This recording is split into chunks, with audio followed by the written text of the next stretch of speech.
이 무더위에 수해 복구에 나선 분들의 건강과 안전도 우려되는 상황입니다. 어지러움에 시달리면서도 도와주러 온 사람들 때문에 못 쓰러지겠다라면서 안간 힘을 내고 계신 어느 이재민의 말씀에 마음이 무겁습니다. 모든 이재민이 안전하고 신속하게 일상으로 복귀할 수 있도록 총력을 기울이겠습니다. 어제 정부는 수해를 입은 가평, 서산, 예산, 담양, 산천, 합천에 특별 재난 지역을 선포했습니다. 중소벤처기업부는 수해를 입은 소상공인의 저리대출을 지원하는 긴급 대책을 내놓았고, 김성환 신임 환경부 장관은 취임식을 건너뛰고 충남 예산군의 수해 현장을 살폈습니다. 정부가 발빠르게 대응하고 있지만 국민의 눈높이에 미쳐 챙기지 못했거나 또는 법 제도적으로 미진한 사항들이 있을 수 있습니다. 더불어민주당이 책임있는 자세로 정부와 함께 대책을 마련하고 신속하게 지원해 나가겠다는 말씀드립니다. 이런 상황 속에서 고통받는 국민들의 상처에 소금을 뿌리는 일들이 있었습니다. 수해 상황을 일선 공무원들에게 떠넘긴 일부 지방자치단체장들의 행태에 국민적 분노가 거세지고 있습니다. 어느 지자체장은 폭우로 인한 피해가 발생한 상황인데도 아랑곳하지 않고 하계 야유회에 참석해서 술판과 춤판을 벌여서 구설에 올랐습니다.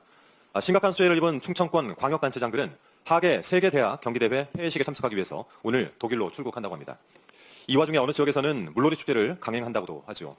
국민의 무거운 심정을 더 세심하게 헤아리는 행정을 펼쳐주실 것을 다시 한번 당부드립니다. 이 와중에 휴가 좀 쓰려다 반려당하는 공직자도 있었습니다. 이진숙 방송통신위원장 이야기인데요. 언론 보도에 따르면 이진숙 위원장은 지난 18일 오후 1시 44분경 대통령실로 휴가를 올렸다고 합니다. 그날은 전국에 물폭탄이 떨어져 난리가 난 날이었습니다. 이재명 대통령께서는 이날 중앙재난안전상황실을 찾아서 피해 예방을 위해 과하다 싶을 정도로 필요한 지원을 충분히 배치하라고 지시를 하기도 했습니다. 그런데 정작 재난방송 컨트롤타워 역할을 해야 할 이진숙 위원장은 휴가 계획이나 짜고 있었던 것이죠.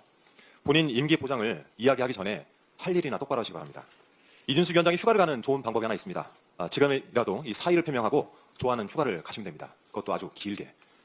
이재명 대통령께서는 어제 국무회의에서 국민이 죽어가는 엄혹한 현장에서 음주 가물을 즐기거나 대책 없이 행동하는 정신 나간 공직자들을 언급하면서 엄히 단속하라라고 지시를 한 바 있습니다.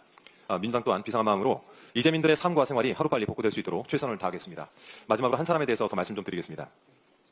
남을 비판하는 걸 좋아하는 주진우 국민의힘 의원이 이른바 VIP 경로설이 불거진 지난해 7월 31일 02-800-7070 대통령실 전화를 받아서 통화를 한 것으로 나타났습니다. 당시 주진우 의원은 대통령실 법률 비서관이었습니다. 특히 이 전화번호는 이종섭 전 국방부 장관이 최혜병 순직 사건 이첩 보류 결정 직전 통화를 했던 대통령실 전화번호로 이 통화의 주체를 밝히는 것이 최혜병 수사 외압 의혹 진상규명의 핵심입니다. 주 의원은 1년 전 44초 통화한 것을 누가 기억하냐라고 반발했죠. 병역 문제를 비롯해 재산 축적, 아들의 7억 통장까지 본인 의혹에 대해서는 스스로 관대하고 타인에 대해서는 사실 여부를 떠나 비방을 서슴지 않는 주진우 의원의 말 그대로 믿는 사람은 없을 것입니다.